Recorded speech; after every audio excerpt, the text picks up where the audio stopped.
You guys want to know a secret? I'm in my pajamas. There was a funny report that said that, I can't remember, Walmart or Target was selling way more like tops than bottoms. No one was buying bottoms. And with that, we are live on Facebook. Hello, Facebook world. This is Simmy calling in with help from my friends. And we're calling in with the March for Unity, Civility, and Political Engagement. I've got 3 panelists today that also feel similarly to me in the sense that we need more discussion around these topics. And I have the pleasure of speaking with them, and they coming from 3 different backgrounds. And I'm really interested to hear their perspectives on our topic today, which is bringing us together when we're apart. But before we do that, before I ask them to introduce themselves, I am going to give a quick background on this march. With the help of some loved ones and friends, a couple of months ago, I took a few steps around Atlanta with a few picket signs, basically bringing attention to the big election that we have in November. This came about previously because I was restless about the direction that I felt that our nation was moving politically. I was thinking about what I would say to my kids or to generations in the future about what I did in the year 2020, when there was this type of discourse that we were having at a political level that didn't seem constructive. If one side won, i.e. win, the other side lost. But really, we're in this together. We're a nation of many different perspectives, many different people, and we need to work together in order to come up with solutions. That's what I've learned in my life. And so I had to somehow voice this concern that I had, and I did so by marching around Atlanta. I did it with a couple of friends. It's grown into a little bit of a larger movement, but still humbly small. But I'm very, very thankful to have the panelists that I have today with me. And I'm going to let them introduce themselves, starting with Sara Hamilton. Sara, could you give us a bit of a background? Sure. Thanks, Simmy, for organizing. My name is Sara Hamilton. I'm in Atlanta, Georgia. I guess by practice, I'm a lawyer, but I'm involved in lots of other stuff too, in terms of the community and at the condo where I met Simmy. He lives in the same building. And so, yeah, I'm from Oregon. I've been living in Georgia for about 10 years now. And I guess that's about it. Also, you are the president of the association here, and I definitely want you to expand on that and your experience in the community and bringing people together. It's been a unique experience with many challenges, and I'd love to hear you expand on that as we continue the conversation. Moving on, Chad, could you introduce yourself? Sure. So thank you so much for the opportunity. I'm Chad Klintzman. I am originally from Hollywood, Florida. Currently live in Weston, Florida. I'm an attorney by practice as well, but I'm also a candidate for office down here in Broward County. I'm running for a supervisor of elections, which is the countywide elected position that is responsible for administering elections, protecting the vote, and doing things to engage the public on issues of voter education and awareness. I've been pretty politically involved for a while, really since I was in middle school. During college and law school, I've been at a couple different government agencies, the FAA, the Federal Highway Administration. I spent some time in the Obama White House in a logistical capacity, and I've worked for some members of Congress as well. So I look forward to adding to this discussion and contributing in that way. These are issues that have been important to me for a very long time, and definitely fueled my desire to run for office back home. That's awesome, Chad. And between the two of you guys, Sara at a more localized level with our community, and Chad at a local government level, as well as a federal government level, I really appreciate your perspective coming in here from a political standpoint, something that I do not have experience with. And last but not least, Although we're not able to see his handsome face, we have Oscar Talero joining us. Oscar, could you give us a little bit of a background about yourself? Yeah, absolutely. My name is Oscar Talero. I apologize that you guys can't see me, but you guys are probably glad. And I've been living in Georgia for the past 5 years, and currently I am the CEO of 2 firms that provide labor for different industries, logistics and distribution, and also construction. I've been doing that for the past 4 years or so. And it's been a great learning experience, that's for sure, especially with given our new sort of way of living life. And I do appreciate, Simmy, you inviting me to join your panel. I very thankful for that. Absolutely. Oscar, I appreciate your time. And from a business perspective, I don't know many people that have the type of experience that you have, not only in terms of working in the industry for a number of years, but also working for the number of employers as well as employees. Being in a staffing firm, I think you're uniquely positioned to have experience with so many different people. So I'm going to go ahead and kick us off with a couple of questions that deal with our theme. And the theme for this month is bringing us together when we're apart. That was a play on words, both in terms of us being US, as well as being us in terms of community. And then lastly, from a COVID-19 perspective, we definitely have been pulled apart in order to stay safe. So I'm going to pose the question first from a political standpoint. Let me go ahead and read you a little bit of a background on it. According to the Pew Research Group, significantly more Americans, about 9 in 10, say that conflicts between Republicans and Democrats are either strong or very strong this year compared to previous election years. In your experience, what can we be doing to bring the United States together politically?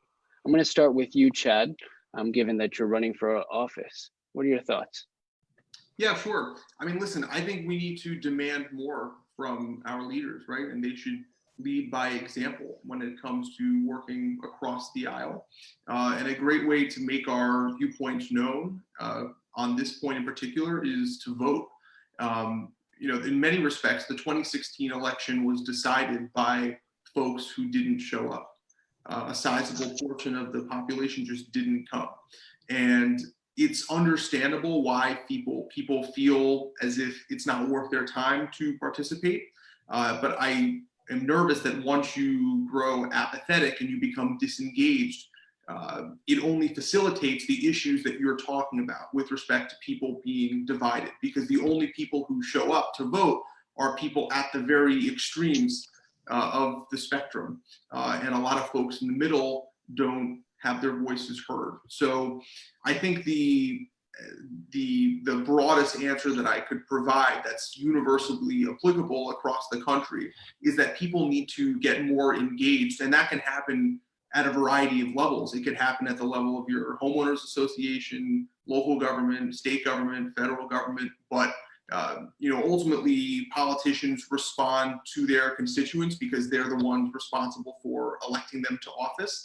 And so I think if we want to move past a lot of these political and partisan divides that we face, you know, ordinary people are going to have to step up, vote, run for office, you know, do the sorts of things that are required to initiate those changes, because they're not going to happen on their own. Absolutely, that's some really good information, and I agree 100%. I think voting is the first step in the process and engagement. And I'm going to have a follow-up for you in a bit, but let me pass the ball to Sarah. What are your thoughts? How can we get people to be brought together that are politically divided? So I agree with everything Chad said, but I think my answer to this is a little more subtle and a lot more big picture and long term. I absolutely agree that voting and participating in the process is important, but I think on an individual level, what can't be overlooked in this process is the individual invite, the personal invite to people on a small level, right? Because people often think about government, and at all levels of government is not them, right? It's just this mysterious entity that exists in a black box, and they're not part of it, right? They might vote, they might not vote, but government's not really a thing for them, right? So I think the way that we get people involved is you can't underestimate the power of people personally inviting people to get involved. That, I think, if you get down to the micro level, is absolutely the way that most people get an entry into any type of civic participation, right? And it's not just government, but participating in the HOA or participating in your PTA or all these different things, right? Why do you join these types of groups? How do you usually find out about them? Well, someone you know has invited you to get involved, right? And so while I definitely think about these kind of big structural issues, especially as a lawyer, individually, everyone on a small level asking their people within their circle to get involved is very important.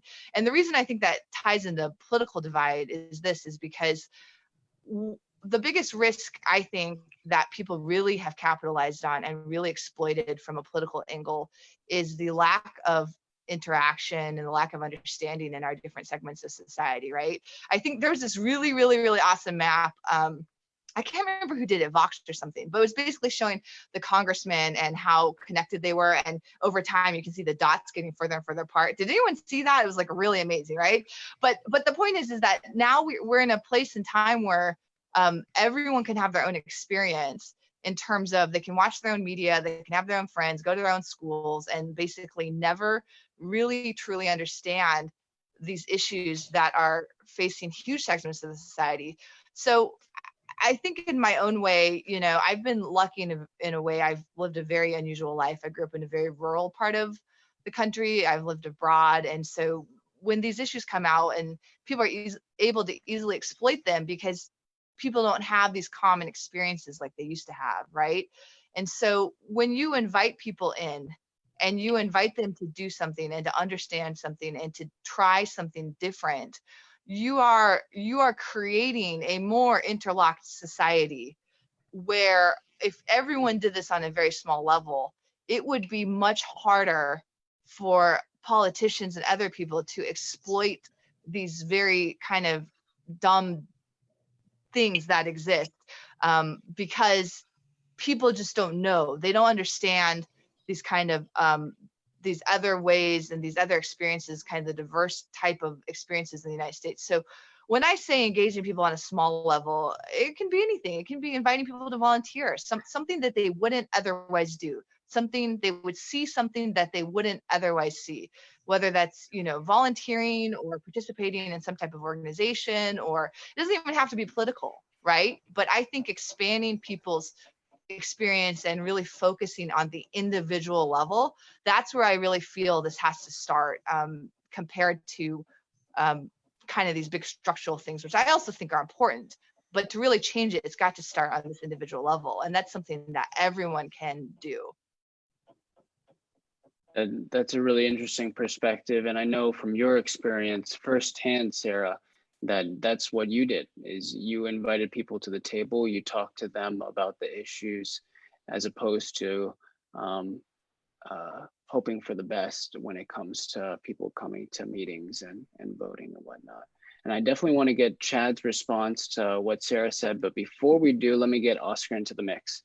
Oscar, you've worked with so many different people that come from very different walks of life. And I'm sure many of them have very different political views, both domestically and beyond. In your experience, how do you manage people with so many different backgrounds? And what do you do to facilitate a good working environment when it comes to bringing people to the table and getting addressing this political divide and getting over that? Yeah, so for me, I think that intergroup contact, right? So people being able to get together and discuss each other's, in this case, political beliefs or really just, point of views and things like that, it's been, is, in my opinion, critical in trying to just get different people that have so many different ideas, and that can really have meaningful contact, by either, in our case, in our company, we have meetings with our workers all the time to discuss different issues that we might be having at a job or at a facility or with a particular person or things like that, and just really coming together to understand what is their sour points and what is it that is causing them grief, and can we do anything to help them. On the political side, I mean, being able to create something like citizens assemblies where people, representatives of citizens can, are brought together to deliberate over, challenging social and political issues. That kind of like what Sara was mentioning, we can get together in different places and have discussions around, what is happening out there right now and how can we maybe participate on becoming part of the solution if possible. So that would be sort of my take on it, as well as maybe even, perspective taking, right? So I think sometimes we do that within our organization and our employees, just really listening to everyone's different perspectives on any issues and exploring all those issues and the range of issues that are sort of, being put out there by the individuals. And then really considering, how do we, again, come together, whether it's in social media. Now everybody's using social media so much, to really just kind of, understand each other's angle and side on different issues that are pressing our country and our communities and us personally, right? Right, good points. And I appreciate your perspective. I know you've worked with so many different employees, so it's interesting to hear that take from you. Let me pass the ball back to Chad. I'd like for you to maybe expand on what Sara was getting at. If I may summarize, was that it's helpful to have an invitation to the table for people that are not currently engaged in politics from those that are. And with that, maybe people would feel more comfortable in talking about politics and voting and maybe talking to their elected representatives. Where's the balance for you? Is it the responsibility of the citizen, or is it the responsibility of the political agencies in order to get people involved? I mean, ultimately, in an ideal world, I would hope that the people we elect to office would be interested in engaging with the people who put them there. Unfortunately, that is not always the case. So as a result, I think it's incumbent upon folks to demand that of their leaders. But ultimately, I think it's incumbent upon government officials, government agencies to be doing really proactive outreach work in the community, because that's a great way to get people involved, putting together, even if it's something as simple as just like a community town hall where you can air grievances, right? People have a space where they can discuss what's on their mind. And again, I'm obviously, just because I'm running for supervisor of elections, everything that I think about is in the context of voting, right? I mean, in terms of an invitation to participate, I can assure you that in putting forward very stringent, voter ID laws or making it harder to show up at the polls and participate, that's not really making it seem like this is a process that we want more people to be part of. So I think that in terms of messaging, it's really important that we demand of our leaders that they craft policies with respect to how we vote that are inclusive. Because right now, I mean, Wisconsin is a perfect example, right? I mean, they are currently being asked to go vote in the middle of a pandemic. I mean, I think I read something to the effect of they had over 100 Wisconsin like Milwaukee polling places under normal circumstances. Now, like they're down to 5 or something.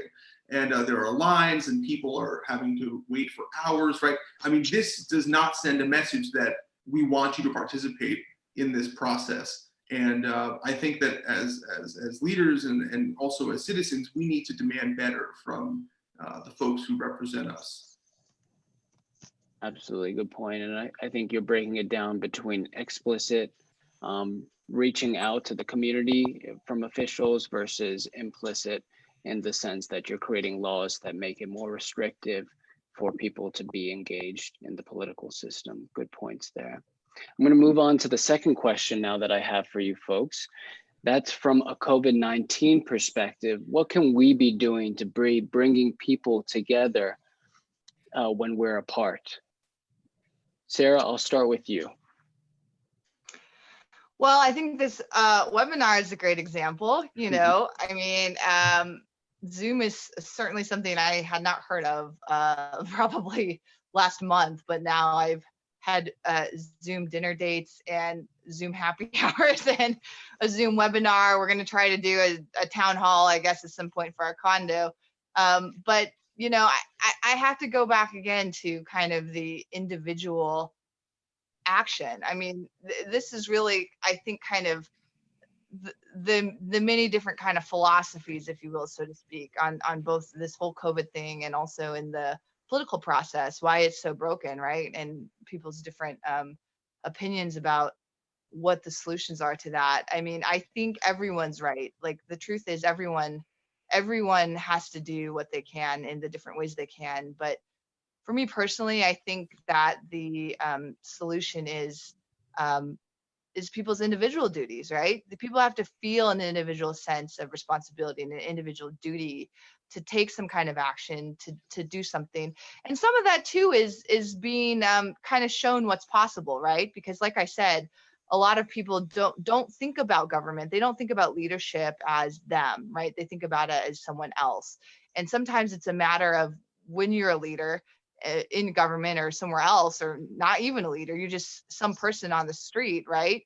Is inspiring people and showing people what they also are capable of doing. And so, you know, this all, in my mind, I mean, I know your question's about COVID, right? But this all kind of goes back in the same kind of theme, right? Of all the things we're talking about, the political divide and the physical divide right now is, you know, I really do feel people have an individual duty to do what they can. And if people all took those small actions that they're capable of taking, it, in my opinion, would have a much bigger effect than trying to rely on institutions such as government and things like that, which are not reliable. Yeah, fair points. Those things do apply whether there's COVID or not COVID. We have an individual duty to be bringing us together. Oscar, from your perspective, with COVID-19, what are some specific things that we can be doing as leaders, as non-leaders, just members of the community, to be bringing us together regardless of our differences? You know, I also agree with Sarah, right? You know, in terms of this webinar and how now people are kind of really sort of changing the way they interact with each other. You know, this morning, for example, in our office, one of our guys went and got food, because obviously you can go eat and sit together somewhere. And we all actually met outside our office because we're tired of being inside our office, and literally ate breakfast in someone's car and just kind of discussed, you know, things that were going on, you know, in our business that day or today, and sort of planning the rest of the week and things like that. And once we were done, we kind of, you know, everybody kind of went their own direction and went in to do their own thing. But I think as we continue to deal with this, it is important to continue to find ways of how to interact, whether it's social media. I mean, I've seen some singers and people like that kind of, you know, doing concerts in Instagram, right? They go live and they sort of bring people together and, you know, let them hear their music where you couldn't do that. And maybe before people were doing things like that, but it wasn't as, you know, sort of in your face as it is today because of our current situation. But in terms of doing things that we can all do to get together is really, not losing the sense of, hey, we are a community. We all depend on each other. Whether it's a big business or a small business, we all depend on each other to make those businesses thrive at some point again. And so we need to stay connected. And so, like in our neighborhood, for example, my neighbors and I, Sunday, sort of, still abiding by social distancing and things like that. We all kind of brought lounge chairs and sat outside our driveways, and we're close enough where we could hear each other, and we were talking, about issues in our neighborhood and things like that, right? Where before you would go to someone's house and hang out, now we're having to do it outside. And so, taking advantage that there was nice weather, we all got together, and it was a nice sort of break from everything that we're doing, which is sort of stay indoors as much as possible. But it brought us together. So anything we can do to bring us together and have conversations about, hey, we are going to come out of this at some point. And when we do, what can each one of us do to help things get better, at a faster or better rate than, it's going to happen. Yeah, it is interesting, a lot of the ideas that people have come up with and the ways that people are connecting. The balcony seems to be a go-to for some interesting behavior, whether it's singing, dancing, hollering at your neighbors. I might have a side conversation with Sarah later about what we can and what we can't do on the balcony, in the sense of like hanging, like, I don't know, an Atlanta United flag or something. Again, a little bit more background about our building, the building that Sarah and I live in. It's 26 stories tall, and each of us has a balcony, and maybe you'll see something, an ATL United something or other coming from our building. Not to raise the bar too high, but we can chat about that offline. Chad, let me pass the ball to you again. From your perspective, what can we be doing in the age of COVID-19 to be bringing us together when we're apart? Yep. Well, I mean, kind of the irony of the question and our entire situation is that the only way we will be able to come together is by continuing to remain apart, at least for a requisite amount of time. We don't really know what that length of time is going to be. But I think that speaks to the point that Sarah was making about how ultimately we are all empowered to help each other in this situation. We all have to do our part to remain at home. And in many respects, we saw the power of that in Georgia and Florida, other places where, state leaders refused to implement orders like on the state level, but like people took action at the local level, recognizing that there was a public health emergency and they wanted to do something about it. So we definitely, as individuals, have a lot of power here. The only way we're going to solve this problem is by all doing our part to social distance from one another, stay home as much as we can, etc. But I would also note that a situation like COVID-19 exposes a lot of underlying issues that we have in our society and the huge amount of inequality that is out in the community. I can tell you, just having been making phone calls all day long this week for both campaign purposes and also to get people registered to vote by mail. I have spoken with people who don't have the resources that they need to live, some senior citizens who don't have access to food and who are afraid to go out to grocery stores. So I think in terms of what we can do, sharing community resources on social media, if you have the capacity, a lot of local elected officials are doing wellness checks through phone banks. So you could volunteer through like your state rep or city council person and reach out to people, make sure that they have what they need. And if they don't, you can give them the information that would connect them to people who might have resources that they could access. Because this is a really difficult time for people. Unemployment continues to rise, and there have been a host of problems with the rollout of some of the assistance programs coming from the federal government. So people need very basic resources, food, and in some cases housing, and they don't know where to turn. So we can partner with our community nonprofits and local electeds to reach out to those folks and see if we can get them connected with what they need. I love that you touched on that point. From my perspective, what stood out to me when you were talking about that, Chad, is think of this as an opportunity to, when you go and help that person in need, to maybe give them a different perspective of people of your background, whether you're Asian, whether you're Hispanic, whether you're young, old, whatever it might be. By lending out a hand when they are in need, that offers those people that you're helping a fresh perspective on the type of person that you are in the community that you represent. I think that's really helpful to think about too, and it's a great opportunity given the stressors that are both on the economy as well as individuals. Well, those were the two preset questions that I had for our conversation today. I'm going to encourage participants to ask questions on the Q&A section at the bottom of the Zoom meeting. But before I go back to the Q&A section, I wanted to actually ask something off script, my own Q&A, if you will. I wanted to ask Chad, I saw that you have an internship program. And I think that's an amazing idea. I haven't seen an official or a candidate for an elected office talk about an internship program, especially at a local level. Could you talk a little bit about that internship program as I give actually all panelists a little bit of time to think if you guys have any questions for each other?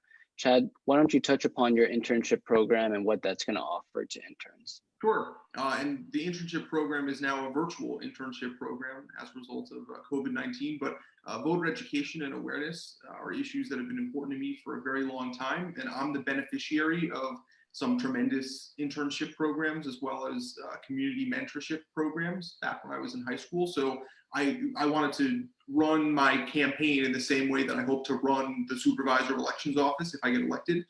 So this would be a virtual opportunity for high school students and college students that would give them experience in campaign management, field operations, data analytics, some research and writing.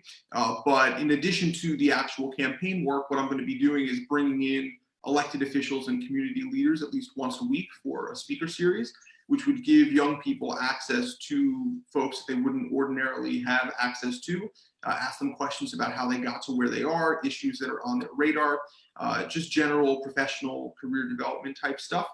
Because I think oftentimes when folks work on campaigns, it's a lot of very basic, data entry, making phone calls, and you have to do that stuff. I mean, I'm doing that stuff as the candidate, but I think there's an opportunity to make it a far more educational experience, especially if you yourself have interests in either working on a campaign, running for office. And I think the beauty of doing it virtually is that anyone in the world really could participate because you just have to have an internet connection.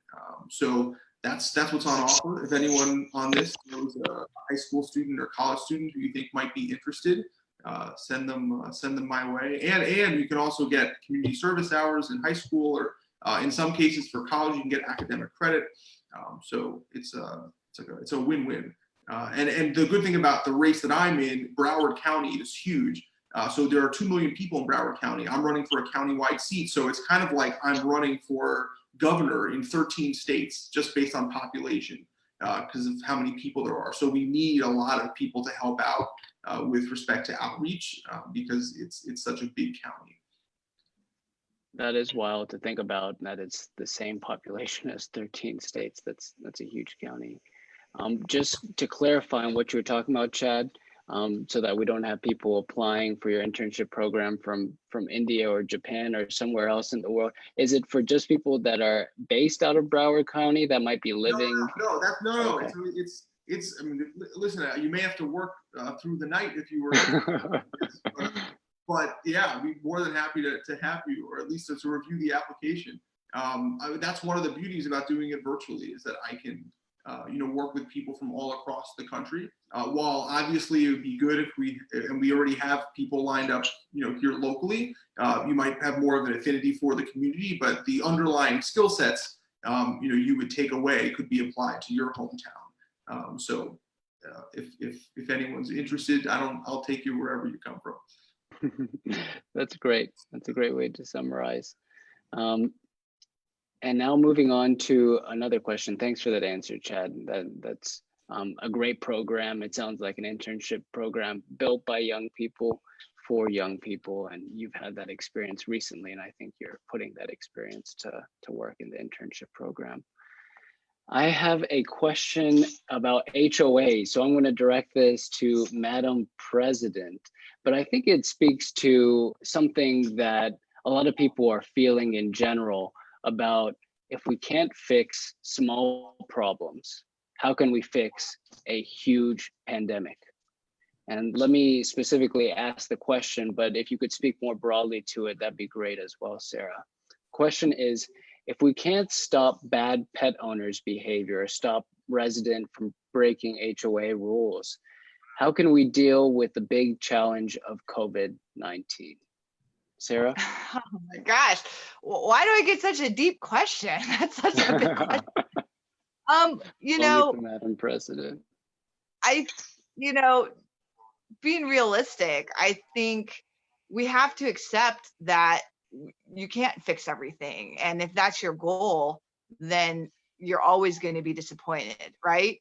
But for me, I guess going to the HOA, right? I mean, this is something where, we started with a situation where there was no participation. Owners had no idea what was going on. The quorum had not been made for the entire existence of the decade plus years, right?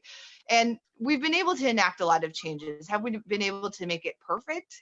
No, we haven't. But I think the key to being engaged is being happy, I guess, in some sense, in the things that you have been able to change, right? If you're always focusing on the big picture things that can't be changed, then you're always going to be disappointed, right? But it's the small changes. It's the small changes over time that I think make a difference in the system. So, for example, I think to Chad's point, it's a lot of things. I have a lot of friends as a lawyer that run for office, and it's really difficult because you call people and they're like, I'm running for commissionership, and they're like, what's a commissioner, right?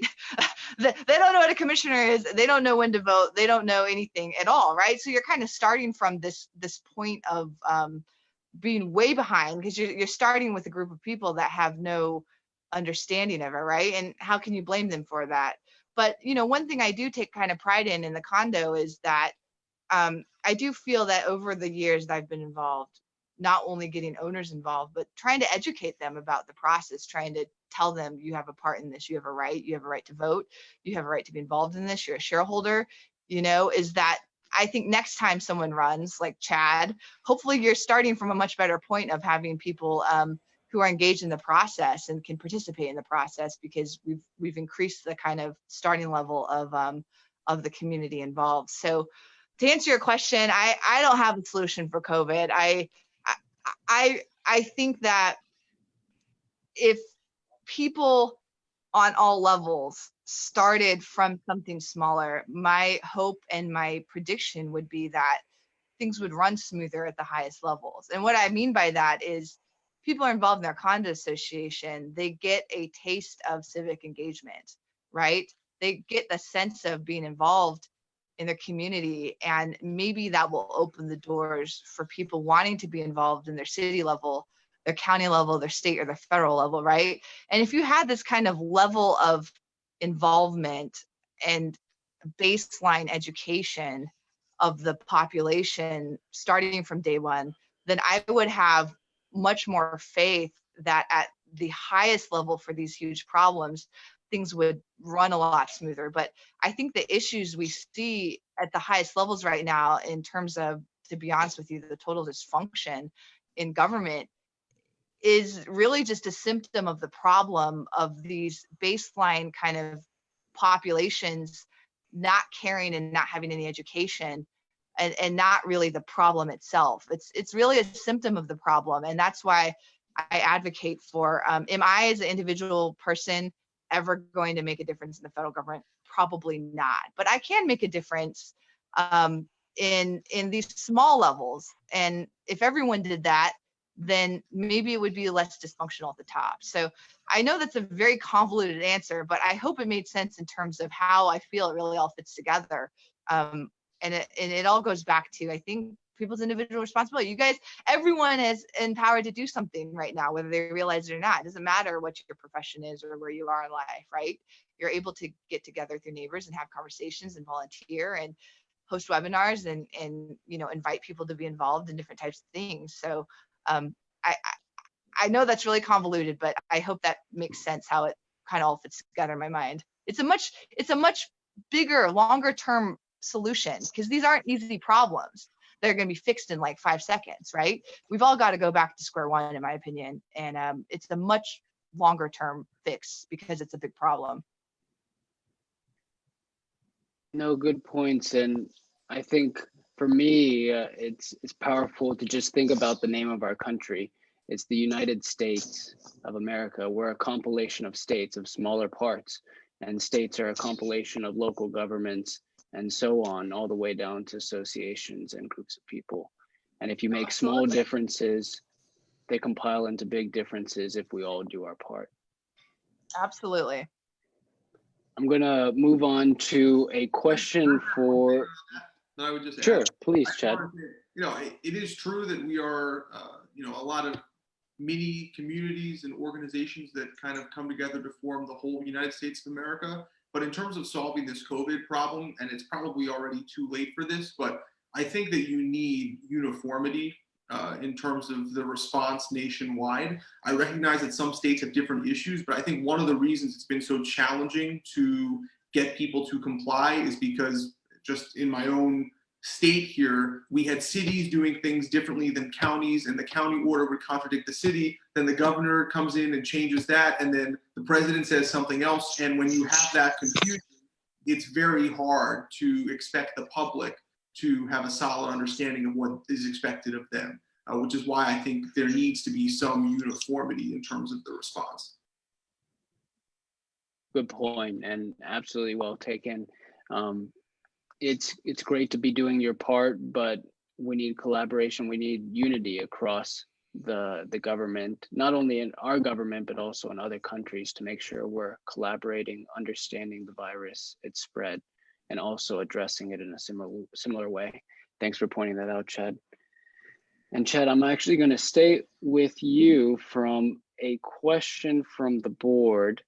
I'm sure you've answered this question many times from prospective voters for you. Given the controversy with the election process in Broward County from the past, i.e. the year 2000, how do you plan to change/improve the system? Yeah, well, and you're talking to a guy named Chad, which is the most infamous name in Florida electoral politics. For those of you who don't know, in 2000, that was the whole issue, is that in the ballots in Broward and Palm Beach and a few other places, people didn't punch through their punch cards hard enough, and the paper that comes through the other side is referred to as a Chad. So you had all these hanging Chads, and I've kind of owned up to that. My campaign slogan is literally that I won't leave your vote hanging. And in 2000 and in 2018, the Broward Elections Department had quite a few challenges, and we've had more challenges than just that, but those are the ones that got very publicized. And I started my campaign by literally going to every elections office in the state of Florida. So I drove 4,000 miles, visited 67 counties, and met with 30 supervisors of elections personally to try to figure out best practices that I could bring back to Broward, because ultimately other counties manage to run their elections operations pretty well, and they're interpreting the same election code. So if something works well in County X, there's no reason we can't bring it to Broward. So for me, what's most important is restoring uniformity in process to the office. And when I say that, every single function of the office, from voter registration to a recount, there has to be a corresponding procedure or manual. And when feasible, we make it publicly available so that the public can hold the office accountable. I think that's the most important innovation that I could bring into this office to restore public trust and confidence, because ultimately you have to feel confident that your vote counts. That is incumbent upon every other piece of political engagement that we do on a daily basis, right? You have to have some efficacy. It feels like you have some efficacy in this process. So we have to restore confidence. We do that by being transparent and holding ourselves accountable to the public. And also just reminding ourselves that the public, they are the customers of the office. They're more than just voters, and we need to treat them as such, which is why we have to do things like expand outreach and improve the website. make it a much more user-friendly experience. And I think that would go a very long way in restoring public trust. So those are some of the initiatives that I'm thinking about in a broader scale. I have a lot of concrete proposals as well, but I think those are the most important things to consider. And then I would also just add, since we're talking about the coronavirus, expansion of mail-in voting is very important. We need to make sure that access to the ballot is as expansive as possible. And in the state of Florida, you have to physically request a mail-in ballot, unlike in the state of like Colorado or Oregon, where one is sent to you automatically. So I really think we need to lobby our legislature, and if possible, get this done on the federal level so that everyone, especially in a time of crisis, gets a ballot, no questions asked. So those are the issues that are on my radar. Great, thanks for sharing that information. And at least for me, that gives me a lot of peace of mind if I were looking at candidates, to know that a candidate has literally visited every county in that state to find what the best practices are. That speaks volumes about not only your dedication, but your approach to the matter. And I think that will really serve you well. I'm going to ask another question, and this can be answered by any three of you. What can we do as citizens to get/force current elected officials in the White House and at the federal level to plan and implement the right processes to resolve the coronavirus issue faster? We need to get back to the election year activities as soon as possible. Who'd like to jump in? That's a tough one. I mean, people have to vote. That's the bottom line. To make elected officials give a crap and do stuff is to vote. You know, elected officials aren't stupid. There's a whole cottage industry of consultants who are hired to tell you exactly who's likely to vote and how many numbers of votes you need and where to get them from, right? So these are things that are monitored, and I think that if people want their elected officials to act faster, then they need to make it very obvious that they're paying attention and that they plan to vote this fall, because that's in my opinion the most important thing. But I think too, I mean, this also has to be bigger than an election in some way, right? And I think if there's anything coming from the news reports that have shown to be effective in terms of making politicians act faster, is by making them see this as something much bigger than just another news cycle or political process, in terms of showing the real life effects of this. I mean, there's been some kind of scary footage and some really incredibly sad stuff online. And I think to the sense people should be pushing that out as much as they can, because if there's any hope of making politicians see something bigger here than their own next election, it's probably going to be appealing to something, whatever moral or humanitarian or whatever thing they have inside themselves besides their politician's self. So I would also encourage people to keep pushing that out, and for people to share it, for individuals to share it, and for people to make clear that they're going to vote. But you know, I know it's a little bit off topic, but as I said, I think the response on the federal level to this has been extremely dysfunctional, and it's really a symptom of this underlying lack of engagement and lack of education that our general population has. And so something I often tell the condo owners is, you know, this is your association. This is not my association. And what are you doing to make sure that this survives past us, right? That you will be involved, that you will take responsibility for this association. So I think if anything comes of this, people are seeing this dysfunction and the real way that if it can affect them personally, and making a decision themselves, what am I going to do moving forward? Because this is not the type of government that I want in this country, and that we all have a duty to not only protect kind of the institutions that are so incredibly valuable. And if you go to any other country in the world trying to develop, it's so hard to build these kind of institutions that we have, the judiciary and, you know, the government processes we have. And what our people right now have to make a commitment to themselves that they will be part of not only creating these institutions and preserving them, but like I said, yeah, not only preserving them, but creating them and being a part of it as well, because that's not something that just exists. It doesn't just. Sarah, I think you may have accidentally muted yourself. Convoluted answer, but once again, convoluted answer, but I hope if anything, this inspires people to be more involved.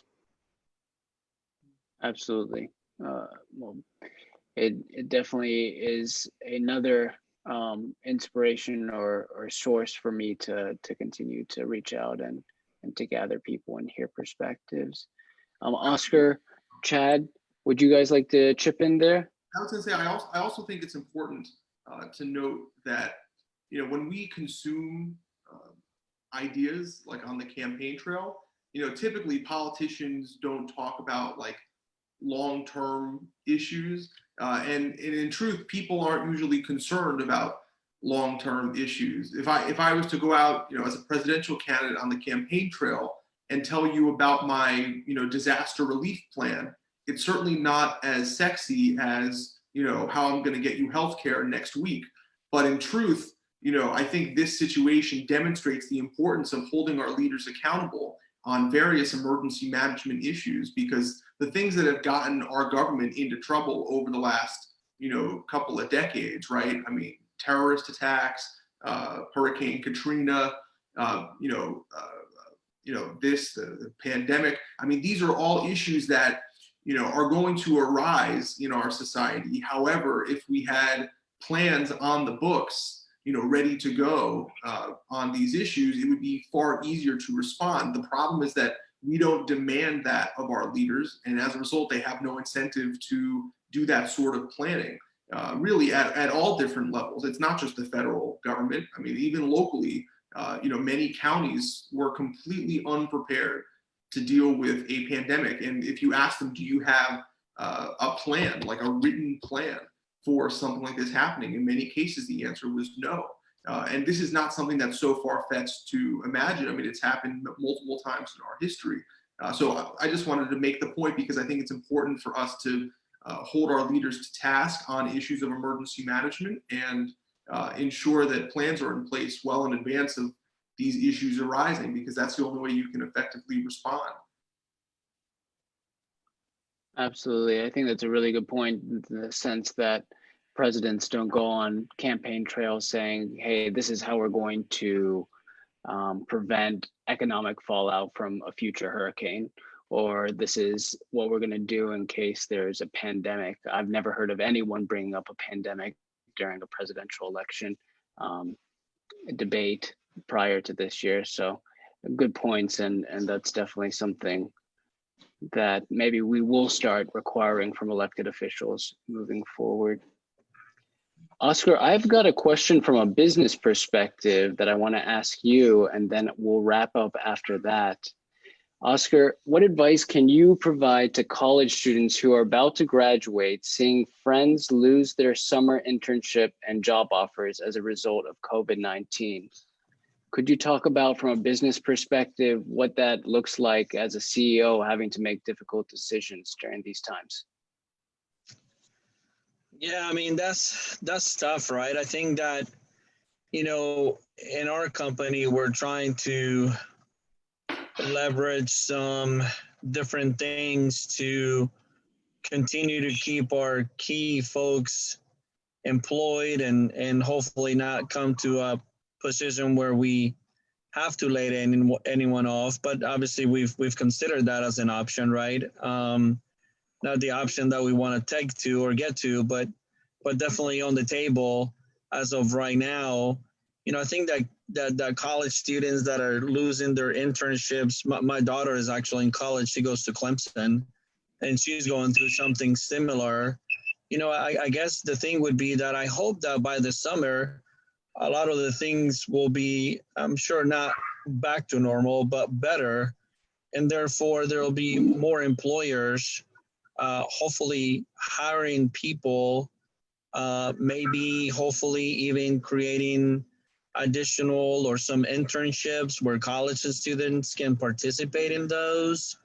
I know as a company, we're hoping for that, right? We're hoping that August, September, somewhere around there, our business will sort of get back to, some type of normal. And we are at that point are going to need to hire some office staff in different, areas like Tennessee and New Jersey. And so maybe that's where some of these college students can hopefully be part of that and participate in some of those new opportunities that hopefully will come.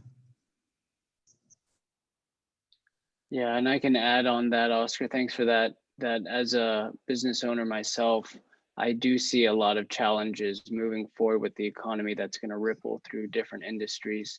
But at the same time, you're seeing opportunities for businesses as well. And there's going to be new opportunities, new job positions that may not have existed in the past. College students with opportunities to take new college courses, to learn new skills more quickly, maybe than their older counterparts. They may be able to shift their skills and be able to adapt to this new environment. And we'll have to play it quarter by quarter, really, to see how things progress, though.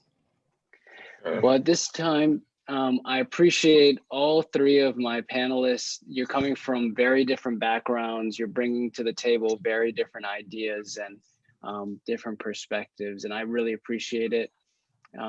You definitely have given me some confidence that there's other people out there that want to talk about this, that want to work together towards solutions. And I think you're all doing that in your own way, in the own industries that you work in. So I'm going to thank each of you in turn. Chad, thank you for joining us from Broward County, and best of luck on the campaign. Thanks, Chad. Sarah, thank you from a few stories below where you are right now. I really appreciate you coming on and offering your insights. Thanks And for organizing. Definitely. I'm glad to have you here. Oscar, thank you. You're one of the busiest people I know, alongside the other two panelists I have. I really appreciate your time and your insight today. And you are muted, sir, on top of not showing your video, but I'm hoping that you're saying you're welcome. I did. Thank you for inviting us and letting us be part of what you're trying to do. I think that is awesome that you're getting people together to voice their opinion about certain things and certain issues. And so I very much appreciate that. We need more people to do that. I appreciate the words, Oscar, and thanks again to all three of you for being a part of this. Thank you to our attendees for participating and asking some great questions. Special thanks to Alex Dos Santos, who helped me put together this Zoom meeting, and his face may or may not have appeared at the bottom of the panelist board, but that's okay. And also thank you to Diana Jang for really supporting me from the first March to this March and helping organize these events. If you have any feedback, please reach out to me. I'm looking to do these every month, the first Tuesday of every month at 5 p.m. because our work does not stop at 5 p.m. And we are counting down to Election Tuesday in November, 7 months away. You guys have a safe and healthy Tuesday night, and I hope to be talking to you all soon. Thank you. Thank you, Simmy. Bye. Thank you all.